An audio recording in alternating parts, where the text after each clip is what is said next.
BNP সরকার ক্ষমতায় আসলে তারা নাকি 45% বাড়ি ভাড়া দিবেন, তারা নাকি জাতীয়করণ করে দিবেন। আমি ভুয়া বলতে চাই না, কিন্তু এই রাষ্ট্র তো সিদ্ধান্ত নেয় নাই যে বিএনপি ক্ষমতায় আসছেই, এরকম কি কোনো সিদ্ধান্ত রাষ্ট্র নিয়েছে? তার মানে আমি মেনে নিচ্ছি বিএনপি আসলে সব বাস্তবায়ন হবে, কিন্তু বিএনপি যদি না আসে তাহলে শিক্ষকরা কই যাবে?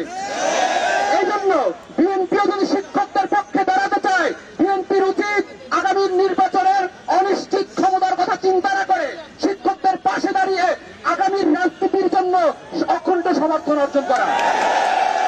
বিএনপি বলছে, আমরা এই শরীফ ভাইয়া বলছে আমরা এই দাবি সমর্থন করি, আরো তো বেশি সমর্থন করি। যদি বেশি সমর্থন করেন তাহলে কমটা দেওয়ার ব্যাপারে আপনাদের তো আপত্তিটা কিসের? আপনারা 45% সমর্থন করেন, আপনারা তাকে আগে 20% বাস্তবায়নের ক্ষেত্রে আপনারা বাধা প্রদান কেন করছেন? আমরা খবর পেয়েছি আপনারা উপদেষ্টার কাছে গিয়ে, মন্ত্রণালয়ে গিয়ে আপনারা এমন কিছু চাপ প্রয়োগ করার চেষ্টা করছেন যেন এখন এই দাবি বাস্তবায়ন না হয়। আমরা বলতে চাই, আমরা স্পষ্টত বলতে চাই, আপনারা এই ধরনের রাজনীতি আপনারা করিয়েন না। আপনারা শিক্ষক সমাজে প্রত্যাখ্যিত হবেন।